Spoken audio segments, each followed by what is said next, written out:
Chairman po ng Committee of Board of Finance, Ways and Means. Dito po ating Vice Mayor na Lucy.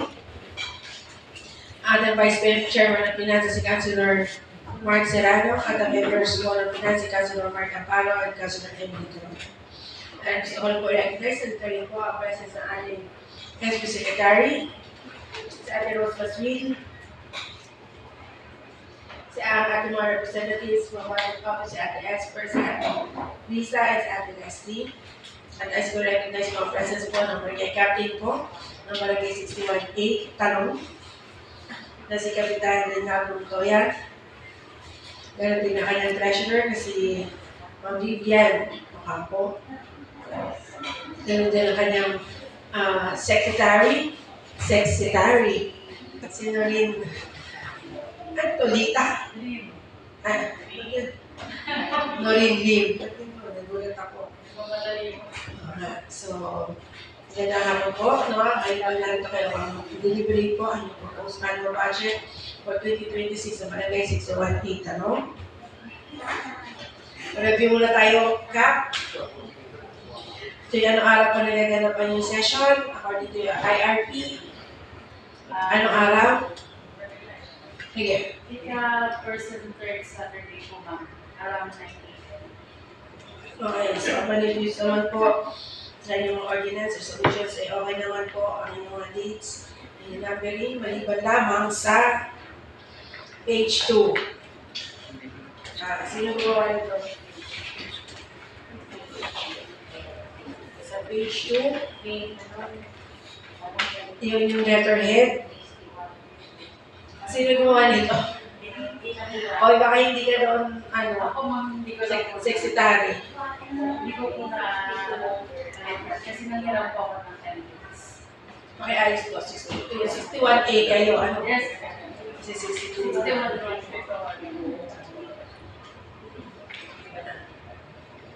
Bakit naging 62 daw? Explain mo. Okay, ma'am. Kaya ko po explain. Explain mo. Kasi po, iba po yung gamit namin templates nung una. Hinala po sa amin yung DLSD. Wala po kasama po yun. And then, pinalitan ko muna niya. Nakalimutan ko. Nakalimutan ko po yan. So, huwag mo na kakalimutan natin si DAD, no? Okay? Let's proceed to page 4. MOE. Sino magbabasa ka? Okay po. Okay. May hindi yan. Sa MOE po, bali nag-alap kami sa traveling expenses po, 5,000. Training expenses po, 150,000. Tapos, supplies and materials expenses, yung office supplies po, 50,000. Tapos, sa drugs and medicine expenses, 50,000. Other supplies and materials, yun po yung uniform namin every year, 87,328.96. Electricity expenses, 200,000. Telephone expenses, 34,000. Fidelity bond premium, 20,000. Membership dues and contribution to organization, 4,000. Medical assistance, 20,000. Educational assistance, 70,000. Barangay assembly, 40,000. A total of 730,328.96. Question sa MOE po ng Barangay 61A. Ate Esper. I-inform ko lang kayo ang mga secrets. Mag-approve 1,000 para sa subscription. Tutukunin na natin sa savings for subscription.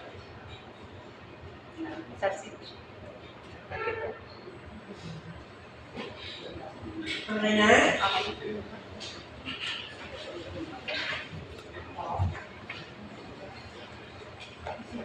Let's proceed to page 33 by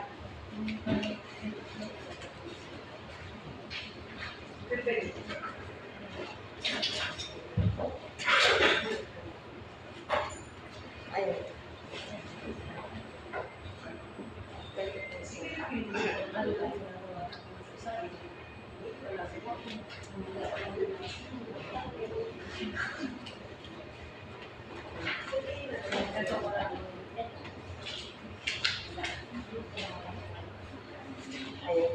Sa ano po, 20% development fund, by the program project and activity po, installation of CCTV, 603,961.20, purchase of medical equipment, 150,000, installation of solar light, 250,000, total of 1,003 pesos and 961,000.20. Question sa 20% development fund. Yes, Councilor Mark Serrano. Okay, ito lang po. Kap, ito nga lang po, 20% doon sa 20% purchase of medical equipment. Ano yung mga natin po? Ako na lang po sa Ayun po, bali kasi po madalas na mayroon kaming mga katulad ng oxygen, mayroon kaming mga kailangan na gano'n. Minsan po may mga pagkakataon na nahihiram, nawawala. Kaya minsan po talagang bumibili po kami talaga ng mga medical equipment. Kasama po yung mga medical equipment na yun. Tapos yung oxygen, meron kaming oxygen, ano ba tawag? Opo, yung, tsaka yung isa pa, ano ba yung Oxygenator. Opo, yun, oxygenator ba yun? Kasi sa 20% ka, bawal yung 50,000 pang mag sa 20% po. So dapat po yung bibili nyo 50,000. Yun po, yung oxygen sabi Ako rin patawag kasi yun. Mga ganun po yung binibili namin. Ako. Kaya kasi po, yung iba hindi agad nakakabili nung kasi wala rin pong pera, di ba? Hindi sila makapagpa-refill ng oxygen pag yung ganun agad. Kaya po naisip namin kung yung ganun klaseng oxygen po, medyo makakaano po, makakagaan. Okay po. Okay na? Any more questions sa 20% development fund? Hearing na, let's proceed to page 34, calamity fund. Pakibasa ko. Calamity fund, page 34. Quick response fund. Ito po. Sa calamity po, 5%. Dito po sa quick response fund, 79,775.9. Purchase of disaster supplies and materials, 100,000. Purchase of medical supplies, 25,000. Conduct of disaster response operation, 41,141.89. Conduct of training for social preparation and conduct for analysis, 20,000, for total of 265,916.98. Question? May question kayo sa calamity fund? Okay, let's proceed to page 35, GAD fund.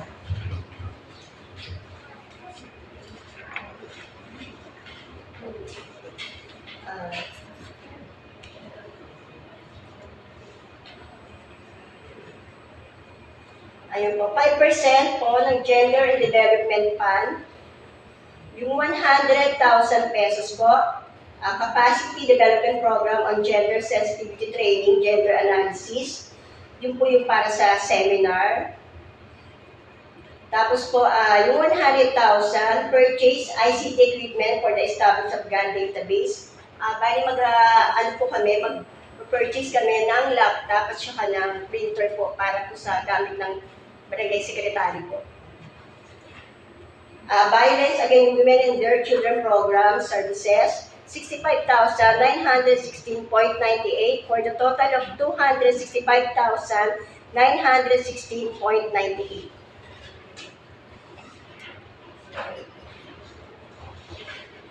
Question sa calamity. GAD fund. Sorry. Hearing none, let's proceed to page 37.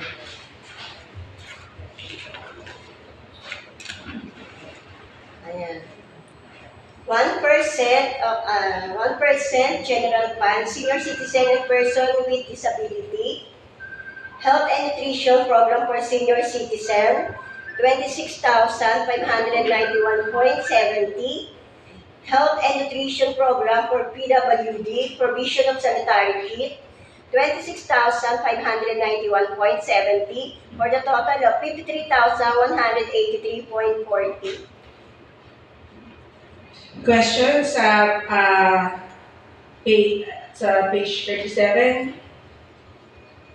Hearing none, let's proceed to the next page, 38, PCPC. 1% of National Revenue Allotment, BCPC. Educational Support Program, Purchase of Educational Learning Materials, 50,198.6. Total of 50,198.6. Question? Wala. Nutrition Action Plan.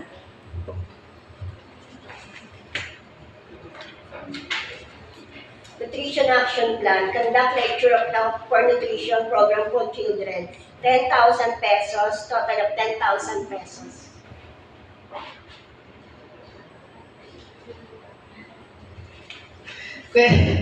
Question? Nutrition Action Plan. Hearing none, peace and order. Pang, ano? Isip mo pang? Okay. Peace and order, Papa. Ayun po, Peace and Order, Public Safety Plan, including local anti-drug plan of action.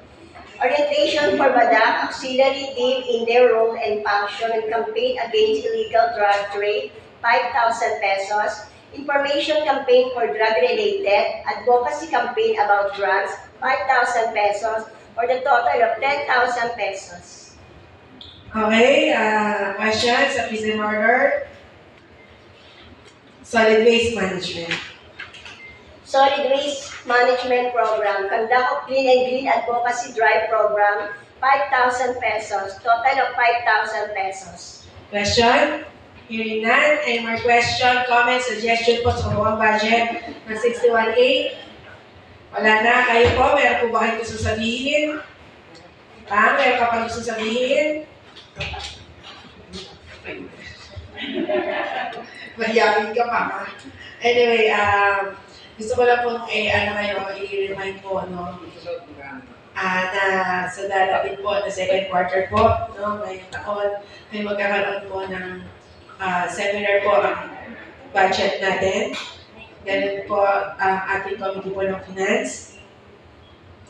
At ito po ay talagang aral ng ating gagawin para po sa budget, all concerns regarding to your budget. Invited po, kasama rin po natin ang ating planning, accounting, COA, imbitahin po natin. So, para kung meron po kayong tanong para sa inyong mga report, liquidation, etc., yung mga bagong rulings po, maaral po natin. No? So, ito po ay talagang aral. No? So, dito pa siya, hindi alam kung di aral talaga. So, sana po, we're encouraging you and expect namin na isa po ang 61A po kasama. No? At pagdaanan po lamang natin na kahit konting pondo po ang ating kapitan po at ang ating treasurer po. No? Talagang dapat sumama po sa seminar na ito. Hindi lamang po. So, may po gusto sabihin, di ba? Okay na? Gusto ko lang po So, what's the motion of the body? I move for the approval of the 2026 annual budget of Barangay number 61A Talon. Seconded by? Amounting to 5,318,339 pesos and 13 centavos. Seconded by Councilor Mark Serrano, Councilor Emily Corona. Congratulations po kay Barangay Captain Reynaldo Montoya at ganun din po sa kanilang secretary at treasurer po for passing your 2026 annual budget po ng Barangay 618. And syempre, any more concerns po sa ating committee meeting po ng finance? Since wala na tayong pag-uusapan, I move for the adjournment. Sino mag-motion ng Yes po, Vice Mayor Renusi. For the adjournment of the 2026 budget deliberation. There's a motion that we adjourn the committee meeting, Second the motion. seconded by Councilor Mark Amparo and Councilor Evidora, Councilor Magserrano, and the committee meeting is adjourned at exactly 2:45 in the afternoon. Photo side up.